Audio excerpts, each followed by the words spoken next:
Quero convidar a igreja nesse momento a abrir a palavra do Senhor no Evangelho de Jesus Cristo, segundo São Lucas, capítulo 12, dos versos 39 ao 48.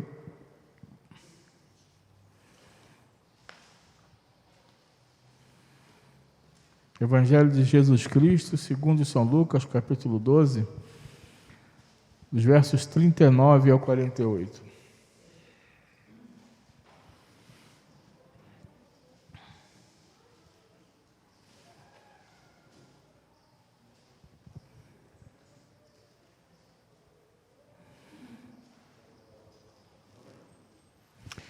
Conforme os evangelhos são palavras de Jesus, e os únicos textos na Bíblia que são obrigatoriamente, reverentemente lidos em pé, são os evangelhos. Nenhum outro livro da Bíblia você precisa ler em pé, mas os evangelhos sim, porque são palavras de Jesus. Então quero convidar a igreja a ficar em pé nesse momento para a leitura.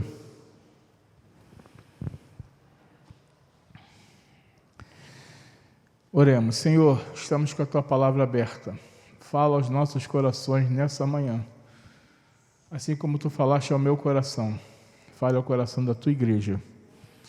Que a Tua igreja possa ouvir, ser iluminada, o seu entendimento possa ser aberto, e que não possa somente ouvir, mas viver e praticar a palavra que será proclamada nessa manhã. É a oração que fazemos em nome de Jesus. Amém.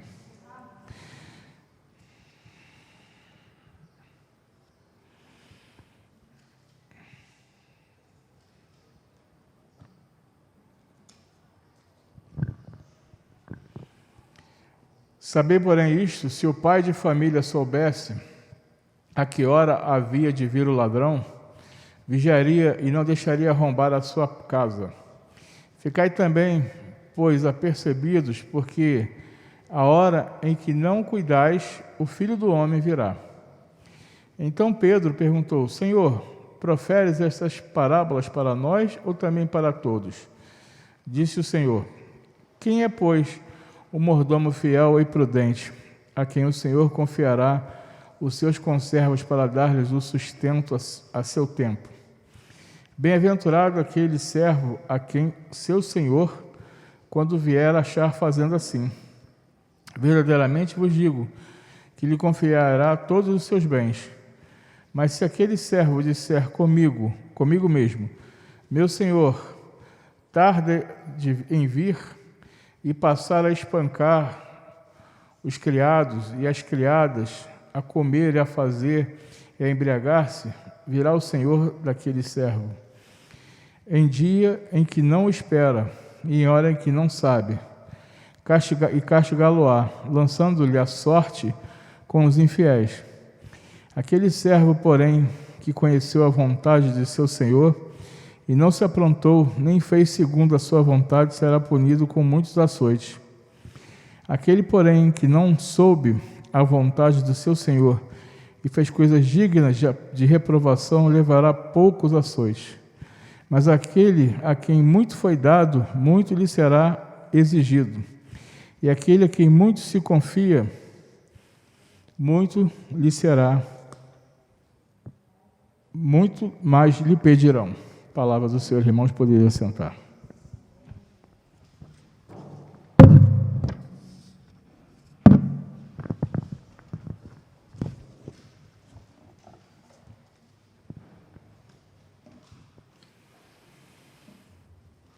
O Senhor tem me incomodado em relação a trazer uma palavra de reflexão para a igreja, os presentes e aqueles que estão em casa, referente ao que está acontecendo no mundo, na sociedade de forma geral. Eu me lembro que no primeiro domingo de março, antes da pandemia, no dia da ceia, eu não imaginava que a coisa ia chegar àquele ponto, E nós cantamos uma música muito conhecida, que eu não sei cantar, os irmãos sabem disso, né? Mas nós cantamos: o mercado está vazio, o trabalho já parou. Quem lembra, né? Quem lembra dessa? E porque lá na China já se ouvia falar do Covid-19, a cidade onde estava lá o vírus estava parada, deserta, mercado vazio, pessoas sozinhas, a rua, tudo vazio. Eu me lembro que naquele dia eu falei: meus irmãos, Jesus está voltando, e nós não imaginávamos que a coisa ia ser tão grave como foi e está sendo. Porque muita gente está achando que a pandemia acabou, que o vírus acabou. Não, irmãos. A vacina ainda não foi encontrada. Nós precisamos tomar cuidado. Na Europa, a segunda onda já está voltando. E as pessoas já estão passando de novo por problemas. Então, o vírus está aí, não é brincadeira não, e a gente tem que tomar cuidado. Nós precisamos ser prudentes. E eu dou graças a Deus, porque o Conselho da Igreja Presbiteriana de Francisco Varaldo está coeso nesse sentido. Está muito cuidadoso. Todos nós estamos muito preocupados e cuidadosos com a Igreja do Senhor, com a vida dos membros da Igreja, com a vida dos irmãos e com a saúde dos irmãos. Então, isso tem me incomodado muito, porque é necessário, irmãos, dizer que Jesus está voltando. E isso não tem se falado dos púlpitos. O Senhor está voltando para buscar a sua igreja. E o que eu tenho feito? O que eu tenho feito como servo de Deus para contribuir com o reino do Senhor? Qual tem sido a minha contribuição? Qual tem sido o meu testemunho no reino de Deus? É muito sério, irmãos, porque meu pai dizia, isso há muitos anos atrás, que parece que as pessoas estão dentro de um barco cheio de festa, e esse barco está indo para uma correnteza. E as pessoas não estão se preocupando que esse barco está indo para uma correnteza. E nós precisamos estar atentos a isso. Nós precisamos ter uma vida de santidade, uma vida honesta, uma vida digna diante do Senhor. Eu tenho pregado aqui sobre não se corromper, sobre não dar mau testemunho, sobre viver uma vida correta diante da sociedade, diante da igreja. Nós precisamos viver o Evangelho genuíno de Jesus Cristo. Certa ocasião, me perguntaram assim: pastor, o crente pode ir num pagode? Isso numa escola dominical, irmãos. Eu falei: Jesus estaria lá nesse pagode? Me responde: Jesus estaria lá com você nesse pagode? Nós temos que ter a percepção e o bom senso de viver uma vida e dar um testemunho daquilo que eu sou na realidade. Eu não posso pregar uma coisa e viver outra. Eu tenho que pregar aquilo que eu vivo. E aí, diante do texto que nós acabamos de ler, os discípulos de Jesus foram exortados a levar uma vida sensata, considerando os muitos dons recebidos de Deus. Os dons concedidos serão pedidos contas no final da nossa caminhada. Quanto mais dons, tanto maior será a exigência de fazê-los se multiplicarem. Eu tenho conversado muito com a Selma em casa sobre essa questão. Hoje eu tenho 51 anos. Eu poderia ser um economista, que eu fiz faculdade de economia, poderia ter feito direito, Mas eu fui chamado para ser pastor. Ninguém me obrigou. Foi o Senhor Jesus que me chamou.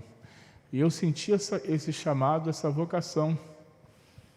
E me apresentei ao ministério, ao sagrado ministério. E eu quero dizer para você que essa responsabilidade o Senhor vai me cobrar. A sua vida é responsabilidade minha como ovelha. Isso é muito importante que fique bem claro para a igreja. A sua vida como ovelha é responsabilidade minha. E por ser responsabilidade minha, eu preciso pastorear, eu preciso ir atrás, eu preciso conversar, exortar. Por que o pastor usa o cajado? Usava o cajado. Qual a simbologia do cajado? O cajado era para quê? Para puxar a ovelha de volta. E quando ela não queria voltar, ela dava o quê? E quando a ovelha saía, eu já falei isso aqui várias vezes, né? De forma até suave, que o pastor, quando a ovelha saía do aprisco, o pastor ia atrás, torcia a patinha dela, botava no ombro para ela não machucar ele, para voltar. Então, irmãos, é muito importante que quanto mais nós temos responsabilidade na casa do Senhor, mais nós seremos cobrados.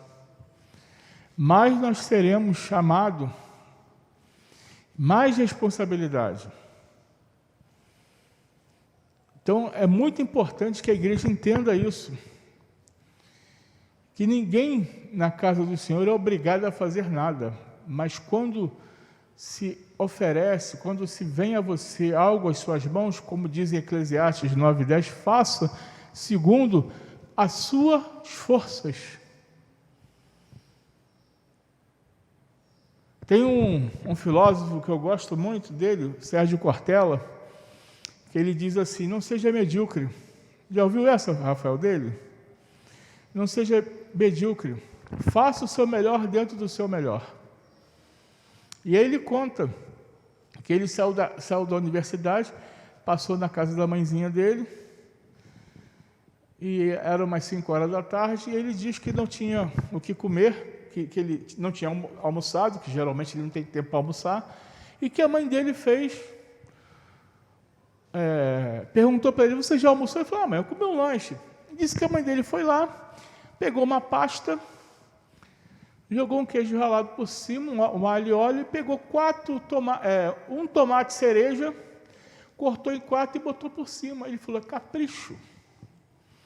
Ela já tinha feito o almoço, tinha fechado as panelas. Isso chama-se capricho. Dentro do melhor que ela tinha, ela deu o melhor.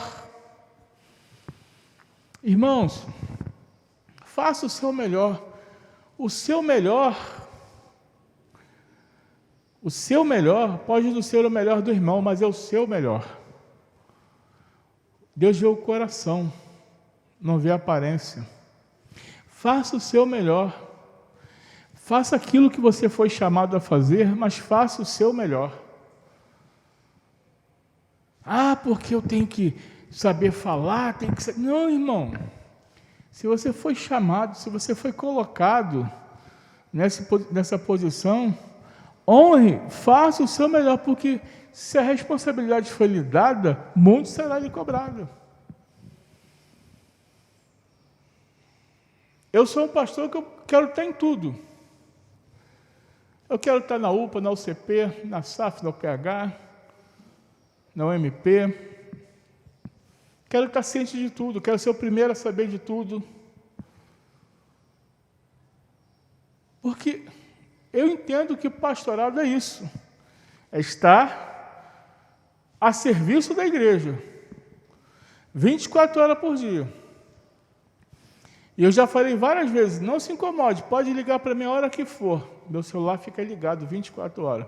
Eu vou dormir, eu carrego ele, deixo ligado do meu lado. Se alguém passar mal, for para o hospital, pode me ligar, que eu acordo, vou no meio da madrugada e vou atender você. porque essa é a minha responsabilidade como pastor. Já teve gente que já passou áudio para mim 3 horas da manhã para atender, e eu atendi. Liguei, orei, Selma orou, a gente ajoelha e ora. Responsabilidade. O que muito lhe é dado, muito será cobrado. Só existe uma maneira de fazer os dons se frutificarem, colocando a serviço do próximo, de maneira especial. Os mais necessitados. Nós temos que nos colocar a serviço do próximo, irmão. A serviço do nosso irmão. Eu tenho visto que essa igreja é uma igreja acolhedora. É uma igreja que lá como no Rio diz, né? É uma igreja que chega junto.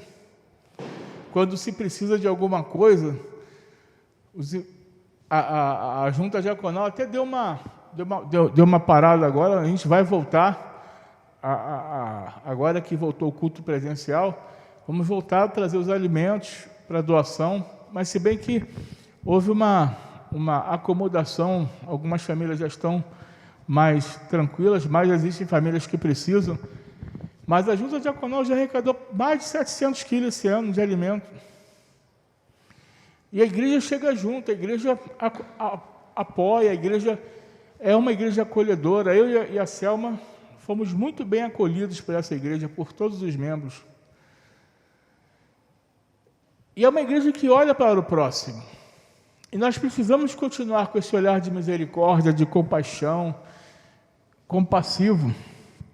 Nós precisamos ter esse olhar sobre a igreja, sobre os nossos irmãos. Olhar para o nosso irmão e ver no nosso irmão que ele é superior a nós. Eu costumo dizer que na Igreja de Cristo não existe doutor nem gari. Todos são iguais. O gari dá aula para o doutor senta no banco e o gari dá aula.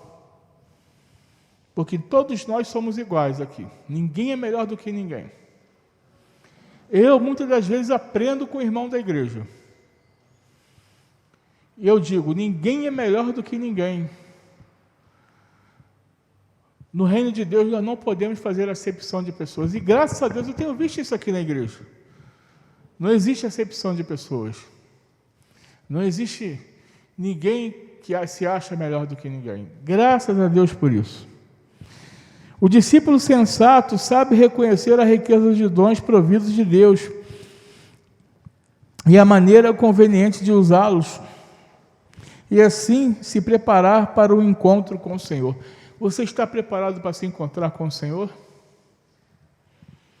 Você tem sido sensato para reconhecer a riqueza de dons providos de Deus? Tudo que tem vindo às suas mãos, você tem aceitado como desafio? Eu vejo, irmãos, a SAF trabalhar. Eu vejo a SAF semanalmente trabalhando. As irmãs se dedicando.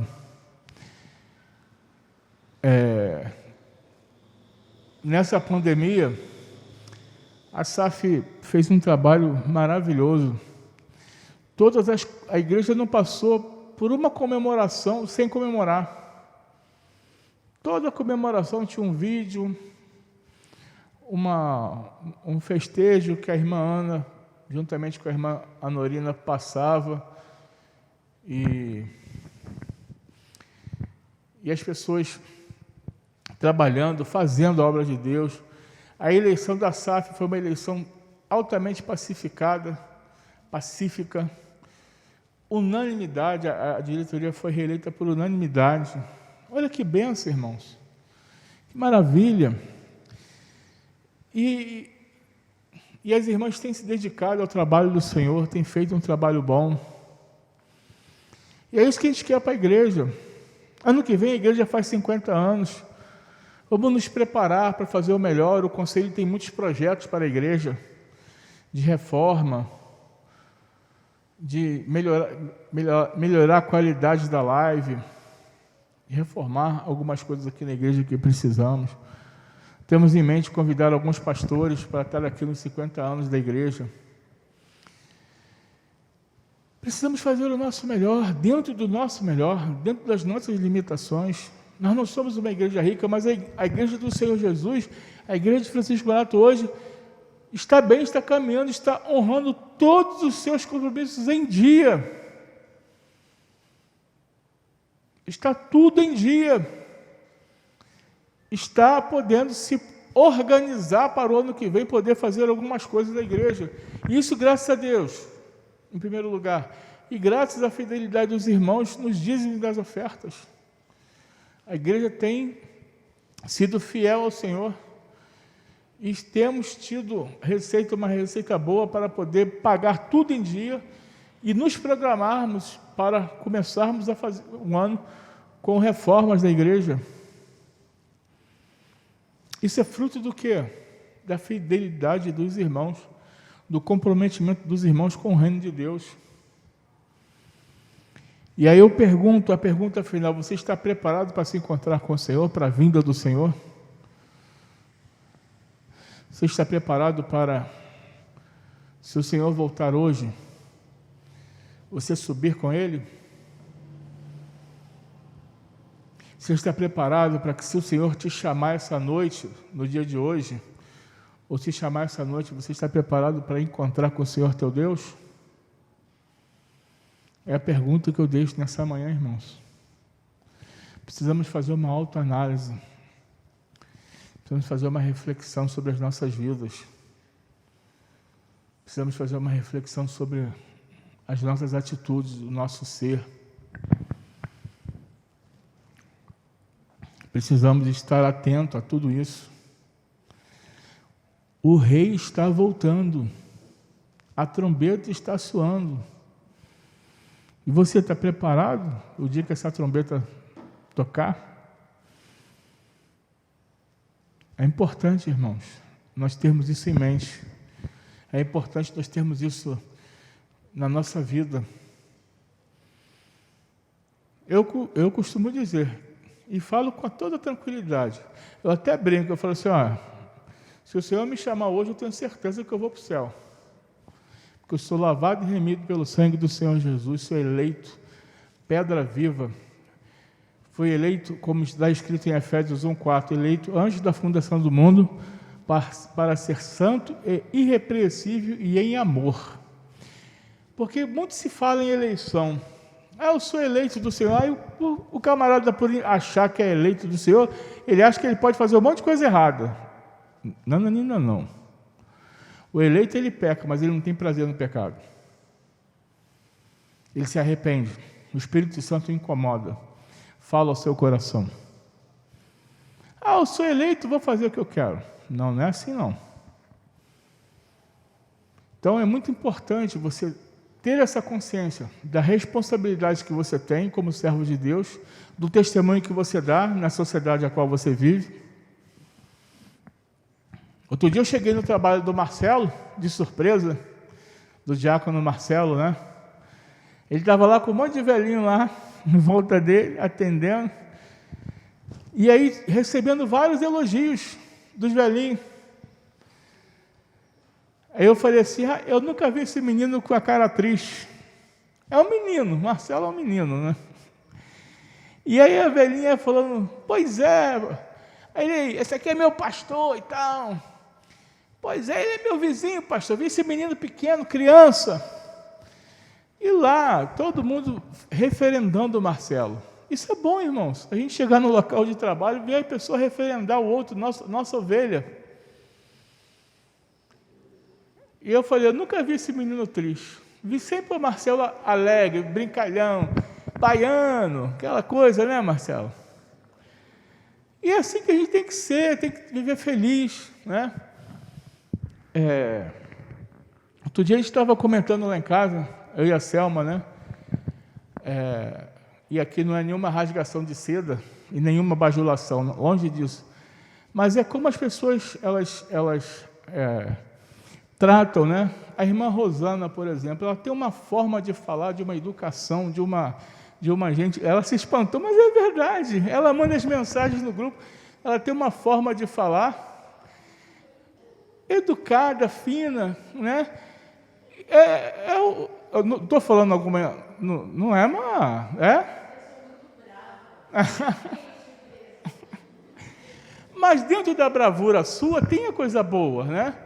E todos nós temos as virtudes. Ontem eu fui visitar um casal e que eu falei, nós temos virtudes e defeitos. Todos nós temos defeitos. Eu também sou bravo, Rosana. Não queira me ver bravo, entendeu? Mas eu, dentro do dia a dia, eu sou cortês, educado, eu sou... Exatamente. Exatamente. Né? Mas a gente vê a forma da pessoa falar, da pessoa... por isso que eu falei, não é nenhuma rasgação de seda. É a verdade. A gente vê as pessoas tratarem com educação, com jeito, com cuidado. Então, é um testemunho que a gente dá. No momento em que você tiver que dar uma palavra dura, você tem que dar uma palavra dura. Exercer sua autoridade de professor, de diretor, de pastor, de presidente. Nós temos que exercer. Agora, o fato de eu exercer a minha autoridade, chamar a atenção, não significa que é algo pessoal. Eu já cansei de falar aqui com alguns irmãos, olha só, não tem nada pessoal. Você tem liberdade de brincar comigo no pessoal lá, como o Anderson. Agora, quando a gente trata na parte eclesiástica e administrativa, eu vou chamar a tua atenção e ponto. Não é nada pessoal. A gente precisa amadurecer esse ponto de que, quando o pastor chama a atenção, ele não está chamando a atenção da pessoalidade, está chamando eclesiasticamente e administrativamente, ponto final. Mas saiu dali, vamos tomar um café, vamos tomar um sorvete, vamos conversar. É preciso ter esse amadurecimento. Porque senão, o pastor não pode falar nada. E eu falo, tá, irmão? Se tiver errado, eu falo. Não sou perfeito, mas dentro daquilo que eu fui chamado a fazer, eu falo. Se eu tiver que falar, eu falo. Com educação, com jeito, mas eu falo. Mas ao mesmo tempo também, se eu perceber que eu me excedi, eu não tenho problema nenhum em pedir perdão. Se eu perceber que eu me excedi em alguma coisa, eu não tenho problema nenhum em chegar e falar, me perdoa, eu errei. Porque nós temos que ser exemplo, irmãos, em tudo e por tudo. Estou finalizando a meditação, a reflexão nessa manhã. Você está preparado para encontrar com o Senhor? Você tem dado bom testemunho de Cristo? Você tem dado a sua vida no altar do Senhor? Você tem se comprometido com o reino de Deus? Que o Senhor nos abençoe abundantemente.